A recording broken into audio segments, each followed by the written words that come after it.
Thank you, councillors. Let's make a start. Good evening, everybody. My name is Patrick Hall. I'm the Mayor of the City of Canning. It's my pleasure to welcome you to this evening's agenda briefing, being 6 p.m. on Tuesday, the 11th of November, 2025. I declare the agenda briefing open and start by acknowledging the Whadjuk people, the traditional custodians of the land. We also pay our respects, of course, to elders both past and present. In accordance with City of Canning Policy CM 105, agenda briefings are conducted to provide elected members with a forum simply to ask questions of the City's administration to enable informed decision-making by Council at next week's ordinary Council meeting. Agenda briefings are not decision-making forums and questions may be asked and answered, but no debate or discussion is permitted. Questions must specifically relate to an item on tonight's agenda. Elected members and employees must disclose any financial proximity or partiality interest they have on an item on the agenda and declare the interest at the commencement of the briefing or at the latest when the item is about to be discussed. Financial proximity and impartiality interests are to be disclosed in accordance with the provisions of the Local Government Act. Elected members disclosing a financial or proximity interest must not participate in that part of a briefing relating to their interest and must leave the meeting for the duration of the item. Agenda briefings are open to the public. The briefings are being live streamed to the public via the City's YouTube channel. And lastly, please ensure all mobiles are turned off or at least on silent for the duration of the briefing. And I just note, of course, that today is Remembrance Day, and I'm certain that we have all spent the morning attending services or at least remembering the reason for the day, which was the 11th day, the 11th hour, and a minute's silence at that time. We shall move on to attendance. The apologies, none have been received for this evening's meeting. Approved leave of absence, no approved leave of absences have been received or approved. Disclosures of interest, I'll ask the Acting Chief Executive Officer, Graham Bride, have we received any?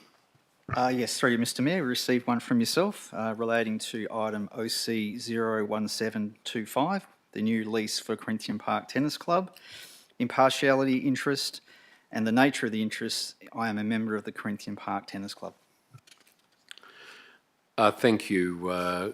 We shall move on to, let me see, question time for the public.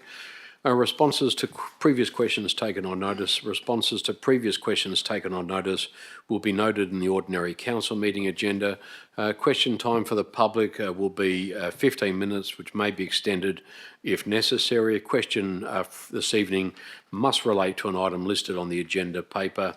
I'm going to open public question time right now at 6:03 p.m. We do have one question, I believe, from the public gallery. Regarding the development proposal for Robbins Place in Shelley. Good evening, sir. How are you? Would you like to step forward? I'll ask you just to introduce yourself to the council. Good evening. Thank you for coming along. We'll just put the mic is now on. Just ask your question. We'll see if we can get an answer for you. My name is Tatijit Karunaratne. I'm the landowner of number 4 Robbins Place, Shelley, and that's my wife. And we bought the property back in 2009. Now my question is, I think I had 2 questions, and my first question was answered before the meeting commenced. My question was, if a landlord runs a business in a residential zone, whether there's a requirement for them to reside there, but I get the answer no. Then my next question is, our concern is because of this development, our cul-de-sac nature, the nature of our cul-de-sac has changed and we are pretty much exposed to the Leach Highway, whether the council is going to do anything to provide adequate screening to us from Leach Highway, because it is just open to the Leach Highway now, which was not earlier. I'll ask thank you for coming this evening and thank you for your questions. I understand Mr. Donaghy has already spoken to you in relation to the first question, and I believe the answer to it is no in relation, but I'll get Mr. Donaghy to confirm that in relation to the second question, you would know that the premises, the target premises, actually falls within the remit of Main Roads WA. It's a main road, it's Leach Highway. So for that reason, any screening requirements would need to be approved or at least proposed by Main Roads and not the City of Canning. But nevertheless, I'll get Mr Donaghy to give an opinion or provide an answer to those two questions. Thank you, Mr Donaghy. Through you, Mr Mayor, under the City's Local Planning Scheme 42, the only land use that requires the landowner to reside at the premise is a home business. There are other land uses under Local Planning Scheme 42 which can be accommodated within the residential zone, including childcare premises and consulting rooms, which is subject site currently operates as, where somebody isn't required to reside at the premise, and so a commercial land use can operate within the residential zone under the city's current planning scheme itself. Just moving on to question number 2, as part of the development approval for the site in 2023, the landowner had landscaped the premises itself. And in addition to that, the city has planted 5 street trees in the verge of 5th Avenue. Obviously, these street trees are still quite young, and so over time they will mature and provide screening to Leach Highway from Robbins Place itself. But I will liaise with the manager of parks to see if the city can provide any further landscaping within the road reserve along 5th Avenue to provide further screening, and we'll provide a written response to the resident. Thank you, Mr Mayor. Thank you, Mr Donaghy. Thank you for your question. Appreciate it. Are there any further questions from the gallery? There are none. I propose to close question time now, 6 minutes past 6 p.m. Thank you.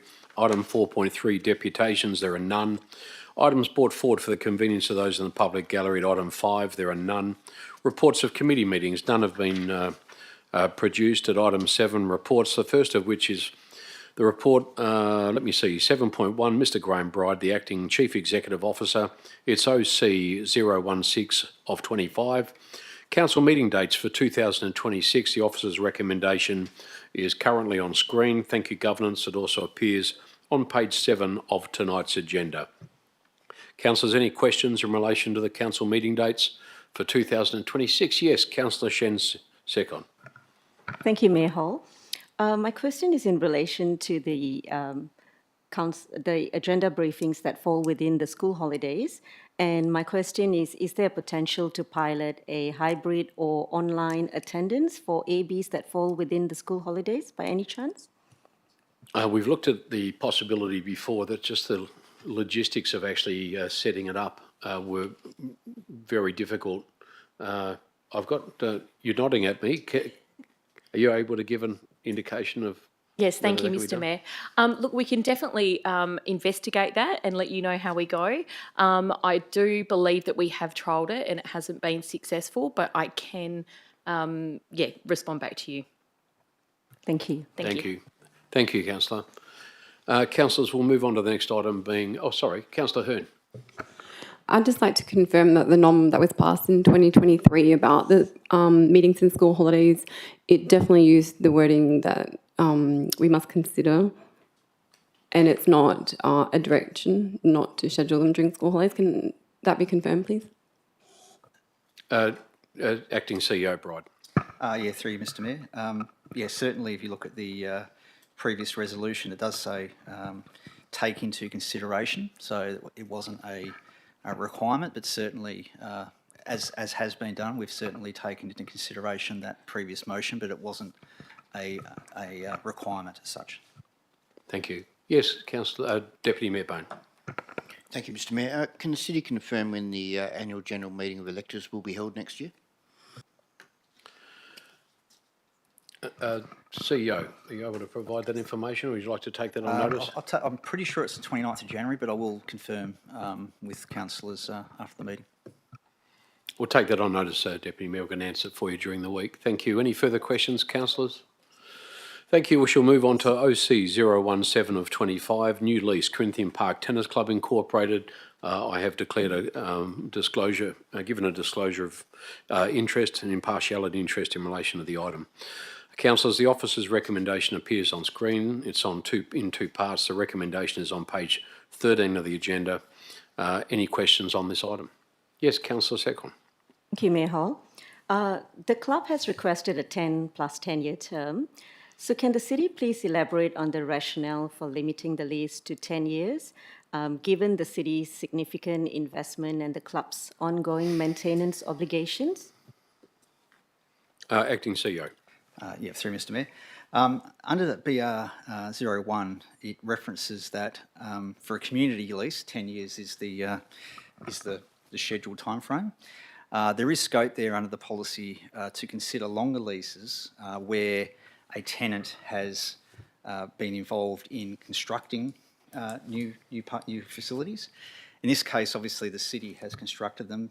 Yes, there is a fit-out cost, which the club will be meeting, but certainly, as far as the policy goes at the moment, it talks about a 10-year, but there is scope under the policy in the cases where a large investment by the tenant has been undertaken. So that's probably the differential. Yes, councillor Second. And the report also notes that CPTC, which is Corinthian Park Tennis Club, will be responsible for all court fencing, maintenance and replacement, as this fencing is quite specialised and significantly higher than the standard boundary fencing. So when I was reading through the agenda, CPTC then has requested that the fencing be maintained by the city. So I just wanted to understand the difference in the expected maintenance and replacement costs between standard boundary fences and the fence that the tennis club is expected to maintain, which is slightly higher. Thank you. Acting CEO. Through Mr. Mayor. Yeah, obviously, for example, on Leach Highway, there is a brick fence that is a boundary fence that the city would continue to be responsible for. With tennis court fencing, it's appreciated that some of the fencing is on the boundary, but certainly if you have a look at the fence type, it's quite high. I think up to 3 metres, and it requires a reinforcing bar across to support that additional height. So yeah, certainly what's talked about in the policy is primarily around boundary fencing, and this is obviously specialised fencing that's relevant to that purpose. Thank you. Yes, councillor Kunza. Thank you, Mayor Hall. Following on from Councillor Second's questions, with respect to the term and the request for a 10 plus 10, the report speaks to the Corinthian Park Tennis Club's likely costs associated with the fit-out, but the club itself has a demonstrated investment into the facilities. In recent years, they've invested into core upgrades and light upgrades, and I would have thought that would be a demonstrated investment into the facilities, given they've got demonstrated history in looking after and the facility, and we now have capacity to terminate a contract or a lease with a 12-month with the 12-month clause. If this doesn't meet the threshold for extending past the 10 years, what would have it? What does meet that threshold, given we do have other leases that are greater than 10 years? Acting CEO. Through Mr. Mayor, I might take on notice whether there's other leases that have been given a longer period, community leases. My understanding of that, I understand there's 3 points in that particular clause in the policy, but this would be more the case if the community, the tenant actually constructed a large, for example, a building. One that comes to mind, I guess, is the Wilton Basketball Association. Obviously, that's a different type of lease. That was a ground lease, but that was a significant investment. Appreciate what you're saying, and that there is some rationale for what you're saying in terms of maintaining the courts. I think they cost the club around 50 or so grand a year to maintain. So there is ongoing investment by the club. Whether that's significant enough to move from the council policy position, be up to council. Just to clarify, my comments weren't about maintenance. They invested hundreds of thousands into the courts and the lights there. And just again, following on from Councillor Second, with respect to the fencing. So the difference between clubs like the Willerton Bowling Club, where the City of Canning, despite them having a lease, pays for upgrades to their external fencing, and the Burrender Tennis Courts, where the City of Canning takes responsibility for the external fencing. The difference here, according to this administration, is the fact that it's specialised fencing. CEO? Yeah, through Mr Mayor. I believe those other examples, I'll have to check, certainly with the Burrendar Tennis Club, the lease is specific to the building. In this case, the leased area incorporates the tennis courts and the fencing, but I will take that on notice and get back to all councillors just to clarify that. Thank you. Deputy Mayor? Thank you, Mr Mayor. Yes, my question also follows Councillor Secon's and Councillor Kunz's question. I can see why the club has requested the city maintain the fences. BRO1 is clear that fencing is the city's responsibility. So being that, has the city considered altering Appendix 3 or BRO1 to be more specific and clear as to the responsibility for, or whose responsibility it is to maintain the different types of fences? CEO? Through Mr Mayor, speaking to the team today, I did raise that point, but certainly this was the only lease where that particular issue has ever come up before. So certainly it can be done, but in terms of modifying it for a scenario that maybe will never happen again is probably more the issue. It's not going to be a common reoccurrence. So it'll be up to council if council wish to request a modification to the definition of the fencing. Thank you. And I just had a number of questions of my own following in the same terms of those already answered. But just specifically, we mentioned the Burrendar Tennis Club. Is that the same? Are we talking about the Willetton Tennis Club? Is that what we're talking about there? That's just their lease on the premises, not the fencing? Okay, that was answered. In relation to what I'd like to know, if it was possible, a comparable club would be the Blue Gum Park Tennis Club in the city of Melville, which is our, a neighbouring council. I wondered whether their lease also requires them to pay for perimeter fencing around what is also a city of Melville facility. I'm wondering if we could perhaps get some guidance on that if you don't already know. Acting CEO. Through Mr Mayor, no, I don't know, but we can certainly pose the question and get back to elected members. Thank you. That was all from me. Any other questions? Councillor Secon? Thank you, Mayor Hall. I just have one last question. As this is a community lease, will there be any controls in Corinthian Park Tennis Club subleasing or hiring out the facilities to third parties, specifically around a cap on the fees that they can charge, community groups, number of hours or frequency permitted, and reporting requirements to the city? Acting CEO. Yeah, through Mr Mayor. Certainly in terms of the fees they can charge, it's quite specific that obviously they can't charge fees above and beyond the city's scheduler fees for similar facilities. In terms of those other 2 points, I'll have to take those on notice and get back to you. Thank you. And just one final one from me. Sorry, the club also has responsibility for the public courts on Central Road in Rossmoyne. I'm not sure whether there's a lease over those courts. I'm not certain that there is, but the arrangement is that they are actually responsible for the hiring of those courts, and they handle the bookings under their online booking system, and I'm not sure what else it is. Does this lease extend to those courts, or are they completely separate? Is there a lease over those? Through Mr Mayor, I can check that out. Certainly the report in front of council is specific to this site, but we can check on the other site for you.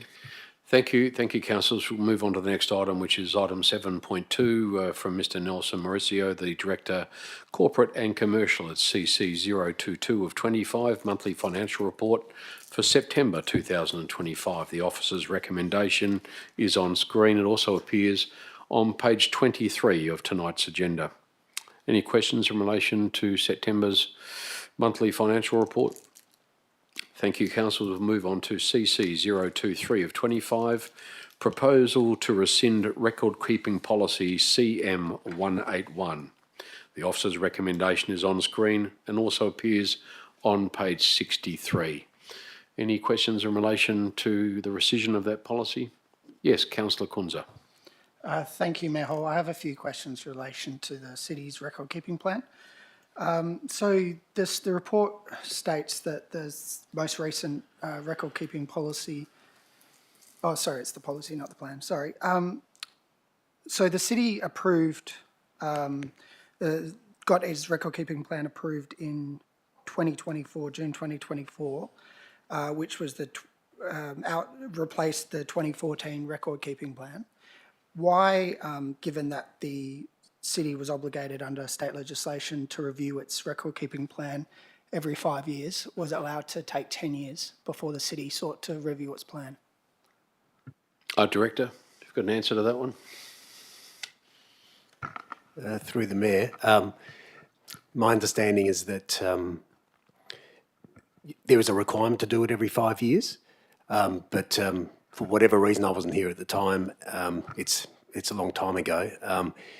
They were aware that we hadn't updated ours, so there's a bit of work to do to update our record-keeping plan. And I know that work may have started around 2021, records I've seen, and that concluded in 2024. So it just took a long time to do, but there's been no consequence from having it done after, taking 10 years to do that. But going forward, the plan is to do it every 5 years. And I know, speaking to the officer, we've got a new records officer or manager as well, and the plan is to actually review that within the 5 years, because I think there's some further improvements we need to make to the plan.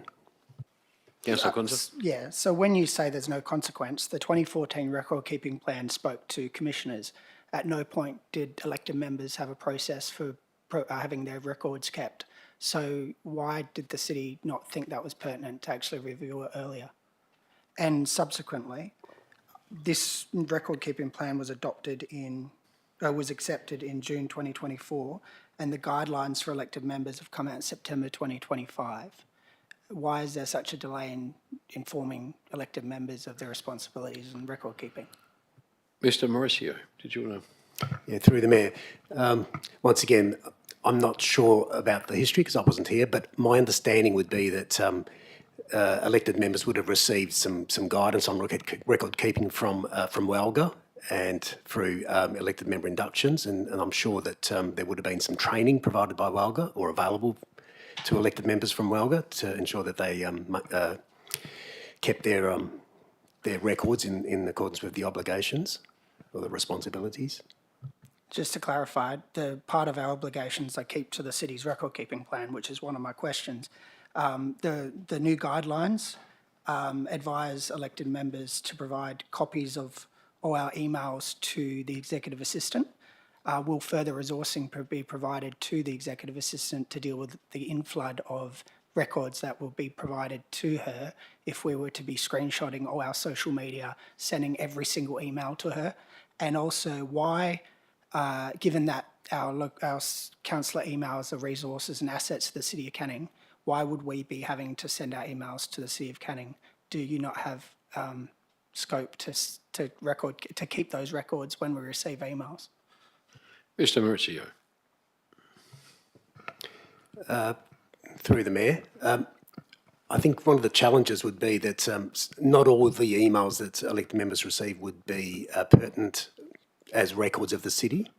So there's a discretion or a determination by each elected member as to what information they receive or emails they receive are records of the city and should be recorded. So I think if you're asking whether we should automatically register all the emails received in your City of Canning email address, I think that's, we would require the elected member to determine which ones are records.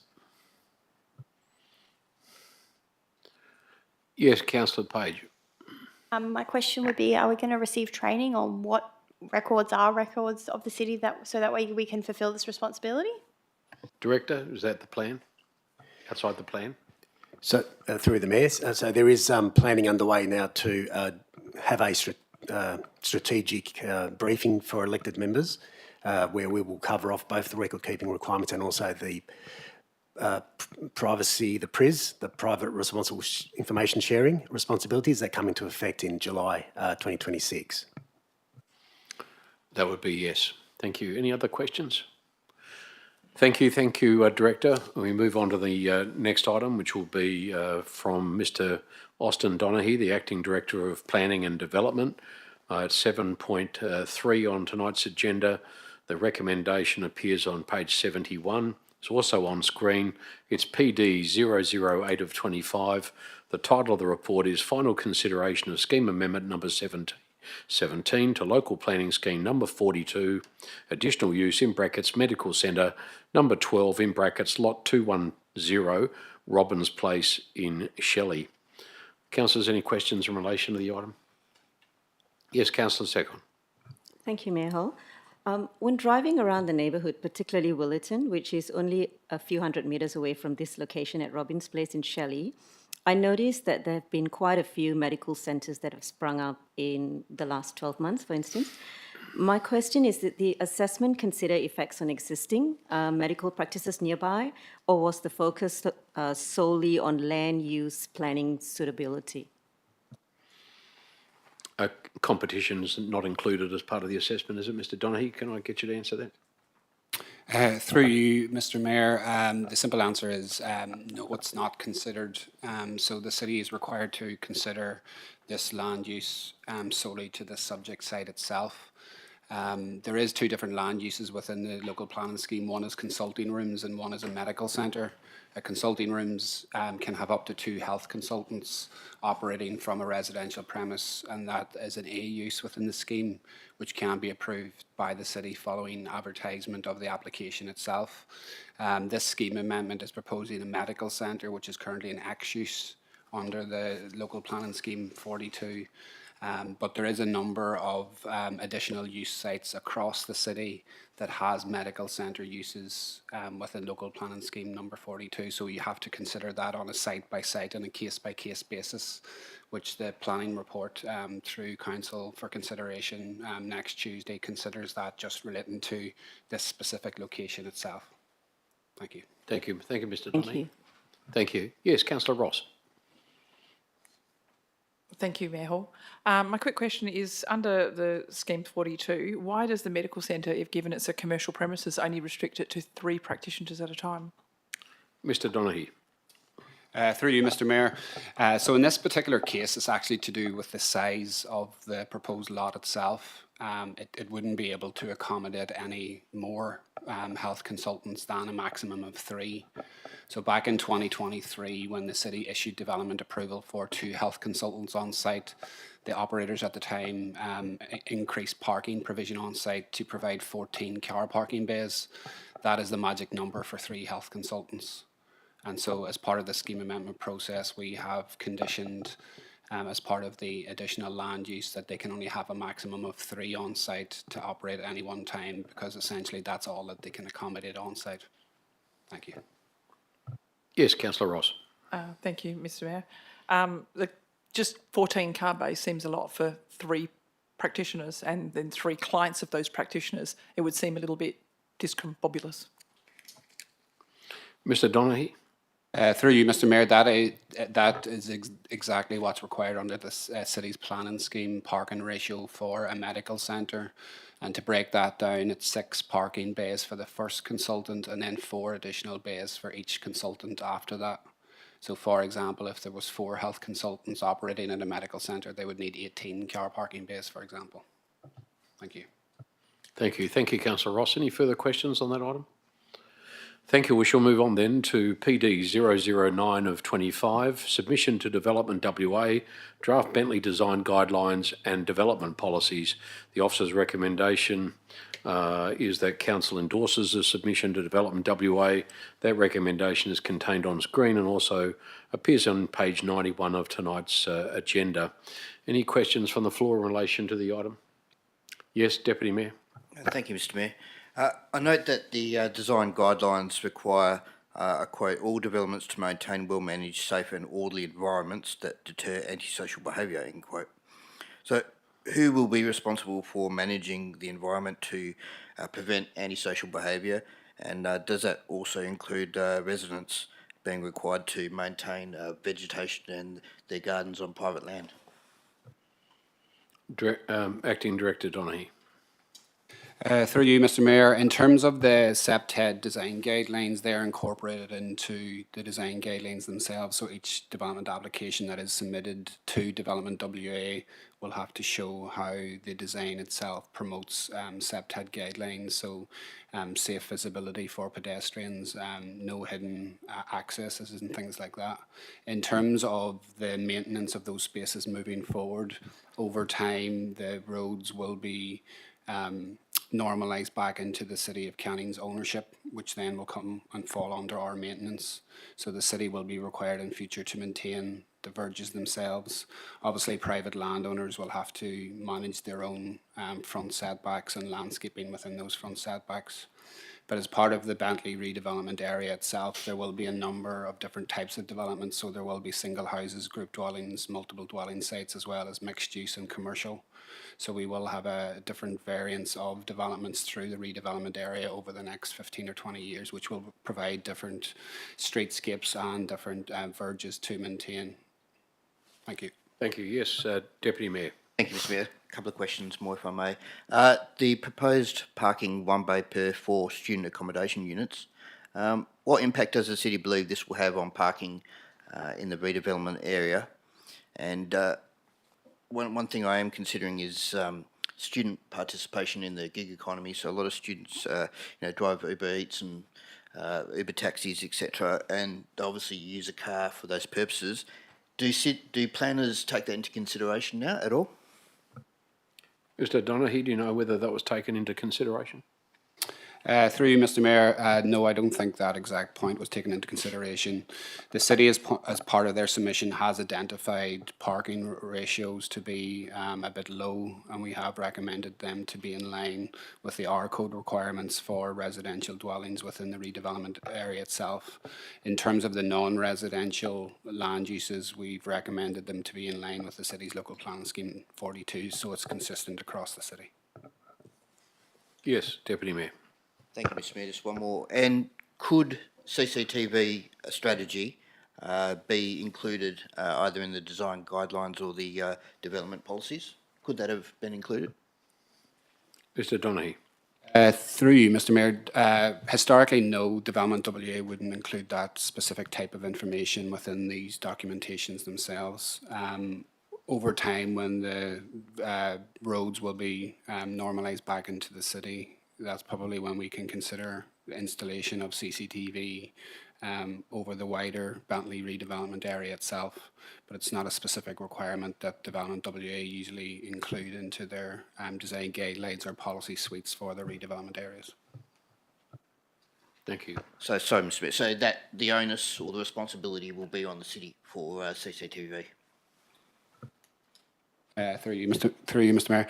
Yes, if council decides that that's an issue at the time and they want to invest in CCTV in the area, then once the roads are normalised back into the city's control, that's something that council can consider.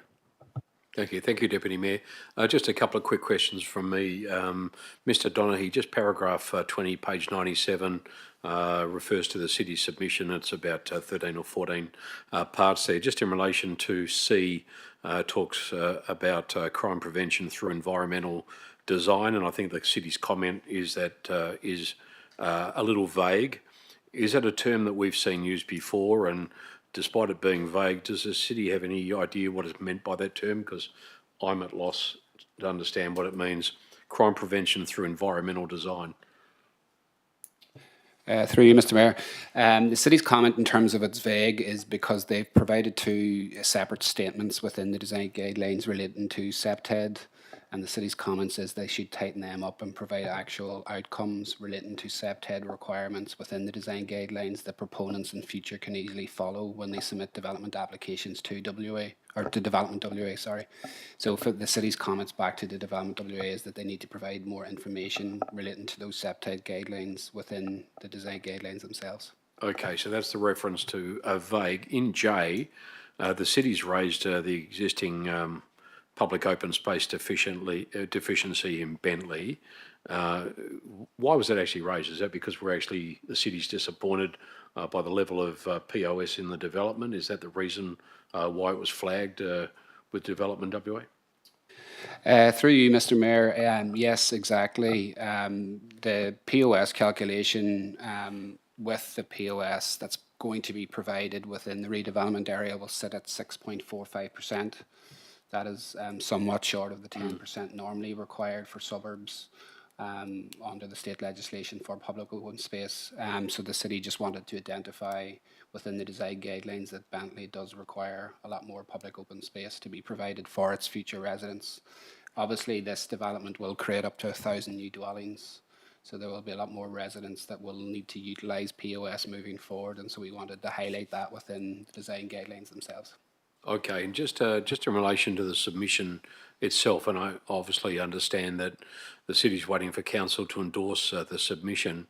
Have we socialised it in any way to Development WA yet, even in a preliminary form? And are we getting any sort of, have we received any sort of response to some of the queries, including public open space? Are these things that we've raised previously? Are we expecting a formal response, or have we socialised it? Through you, Mr Mayor, yes, DevelopmentWA are aware of the city's comments. We were afforded the opportunity at officer level to provide draft comments prior to the advertising process of the design guidelines and the policies themselves, which we did. DevelopmentWA are also obviously aware of the agenda briefing documentation tonight, and they were in contact with the city during the week to get the city's comments through the agenda briefing report itself. We do expect that formal comments will come back from DevelopmentWA once we submit Council's resolution next week. Thank you, Mr Donaghy. Yes, Councillor Kunza.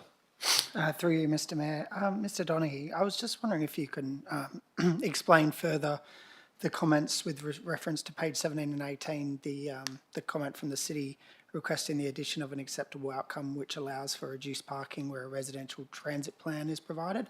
It goes on to say that the RTP should outline shared vehicles, schemes, car hire availability within strata, and then goes on to NDIS and social housing projects. Whilst the comment sounds appropriate, I was just, the shared vehicle schemes and car hire availability is potentially temporary, whereas once you've got a reduction in parking, it's very hard to catch up on. And then we've got a number of examples within the city where disability housing or grouped housing projects don't have enough parking for service providers, and then that causes issues down the track. Are you able to provide some more commentary on what the city's advocating for? Mr Donaghy. Through you, Mr Mayor, in relation to this comment itself, it's to provide a bit of design guidance where discretion can be sought by apartment complexes that do provide shared vehicles as part of the strata management. So they can provide a vehicle that's available for the tenants to use, and they can book through the strata itself. So then they don't need to provide a parking bay specific to each unit. Under the design guidelines and policies, it's a minimum of 0.25 bays per unit or 0.5 bays per unit maximum. So that's 1 bay per 4 units that they're proposing as of right.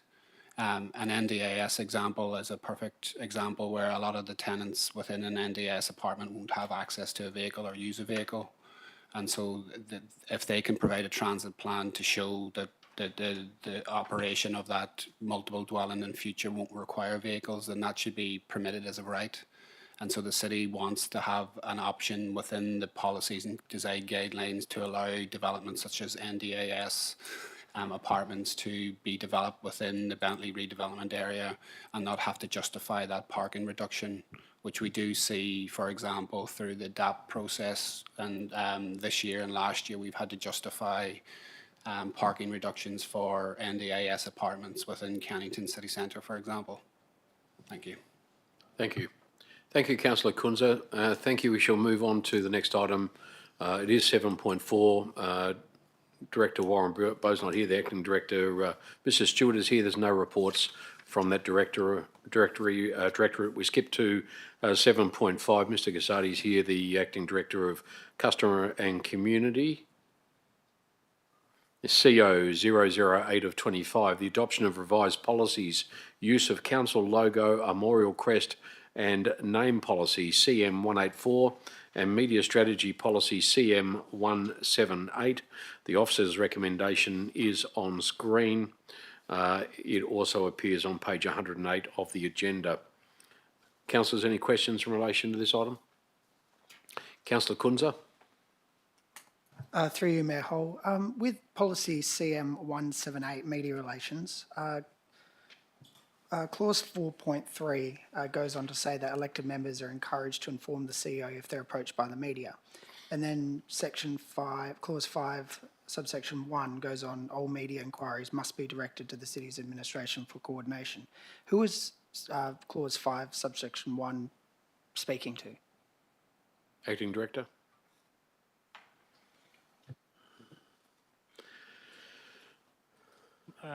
Thank you, Mr. Mayor. I might refer that to Ms. Bolt, who's the Manager of Strategic Communications. Ms. Bolt? Through the Mayor, it's referred to the Marketing Communications team, who coordinate all media inquiries.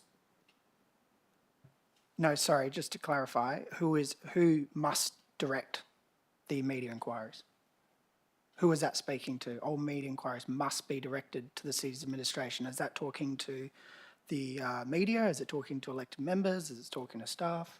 It's talking to media, but if media inquiries come to any member of staff or to elected members, then it should be directed to the Marketing Communications team to coordinate the response. Okay. Councillor? Uh, Thank you. just our policies don't include media, so it just seems so definitive language, given that with elected members they're encouraged to do so. But yeah, I'll leave it there. Thank you. I've got a couple of... Oh, yes, Councillor Ross. Thank you, Mayor Hall. Will the councillors have a delegation of authority to use the logo coat of arms in their social media stuff and online, or? There's no delegated authority with the councillors. That would be a no, but it can be used in certain circumstances. I think the policy asks that be authorised, so I would expect that you would email the CEO, set out why you would want to use it. Is that what we're looking at, Mr. Gassardi, under the proposed policy? Yeah, through you, Mr. Mayor. Yes, that's correct. Yeah. And just a question from me, something that I've been hung up on in fact, I'm hung up on a few things, but this one, I just wanted to refer to section 4 of CM 184. It's on page 114 of the report. It talks about, there's a definition there of brand asset. It talks about visual or graphic element used to represent the city, a visual element used to represent the city. And I wondered whether images of the city's civic centre should be or could be considered for inclusion as a brand asset, particularly since it's generally featured in media shots. It's probably the most readily identifiable public building in the city, perhaps even the town hall, I guess, but would that fall under visual element used to represent the city under that brand asset? And if not, could it be? Through you, Mr. Mayor, I might refer that to Ms. Bolt again. Ms. Bolt?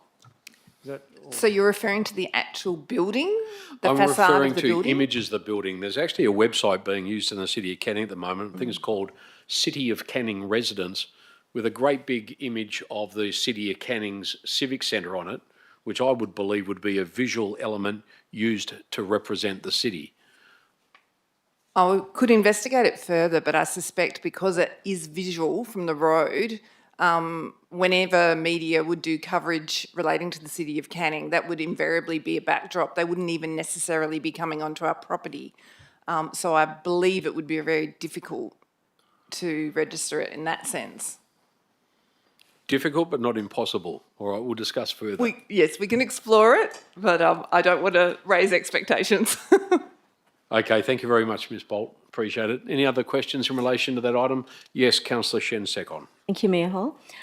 If an individual business or community organisation misuses the city's logo or name or crest, intentionally or unintentionally for personal or political use, what are the consequences under this new revised policy? Are there consequences? Through you, Mr. Mayor, no, there's no defined consequences, but we would certainly have a conversation. We are looking at a piece of work in terms of trademarking and copyrighting some of our logos and brands, but that's a piece of work that needs to be undertaken. There couldn't be a penalty unless it was a local law, I would think, so that couldn't be the case.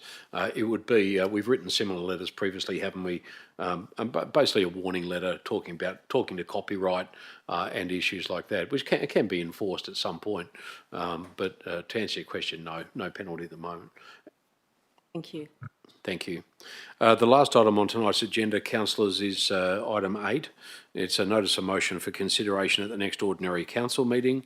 It is notice of motion 007 of 25, public access ways lighting. I think it was proposed by Councillor Secon. Is that right, Councillor Secon? Yes. The recommendation is on page 120 of the agenda and is on screen. Councillors, any questions in relation to the proposed notice of motion? Yes, I'll start with Councillor Kunzer and then I'll go to the Deputy Mayor. Through to Mr. Stewart. Over recent years, a number of community groups and residents have raised concerns with specific PAWs, and the city has basically outlined that Western Power was looking at a new scheme, new project to help fund these things, and the city basically put a lot of them into the pending area. Did anything eventuate with Western Power in terms of investing into these access ways? Like this, the city's comment doesn't speak to anything. Just wondering if you know any information. Thanks. Mr. Stewart. Yeah, through you, Mr. Mayor. My understanding is those discussions with Western Power have stalled somewhat. It's the intention for the Infrastructure Environment Director and the officers within that to revert that back to the SIB, I think, in March next year, and hopefully have some clarity for you then. Thank you. Deputy Mayor. Thank you, Mr. Mayor. It's a similar question to Councillor Kunz's. So, in the past, we've been beholden largely to Western Power as the only utility that can replace the globes as to when and how many globes are replaced in a particular year. And as I understand, like you mentioned, Mr. Stewart, that the city is currently working on a new business case with Western Power. Will that business case improve the current way things, or the PAWs are being upgraded as far as the lighting is concerned? Otherwise, are we just going to be continuing to be beholden to Western Power as to when and how many globes can be replaced at any time? Mr. Stewart, are you able to provide a comment? Absolutely, through you, Mr. Mayor. The intention, of course, is to improve the current PAW system. We have worked continually with Western Power. We'll always continue to work with Western Power where we can. Part of what the team is doing leading up to this NOM and will continue to deliver in the SIB in March is a review of every single PAW within the city. There's over 220 currently. And we're working closely with the community safety team to do an assessment on each and every one. From there, we'll have a detailed priority listing, and hopefully we can start working towards and quantifying the issues with not just the city and with Western Power to get a better result than what we've got currently. Just a very quick question, Nick, just from me. Just in part 1 talks about identify all public access ways within the City of Canning that currently do not have adequate lighting. Now, I know Councillor Secon worked closely with the administration on formulating this and making sure everybody is happy. Does that term adequate lighting, does that provide sufficient clarity for the city, or are you intending to basically look at all public access ways anyway? I'm just wondering how we would determine what adequate lighting would be. Yeah, thank you, Mr. Mayor. I believe we're going to review all of them within the city. Okay. And adequate, we can define further. I'll have to take that on notice. Yeah, terrific. Okay. Thank you very much. Any further questions in relation to that last item? None. Thank you, councillors. At item 9, urgent business, there is no urgent business this evening. Similarly, at confidential matters at item 10, there are none. At item 11, closure, there being no further business, I thank you all for your attendance. Thank you, staff. Thank you, governance. I declare the agenda briefing closed, the time being 6:47 p.m, and thank you all again for your attendance.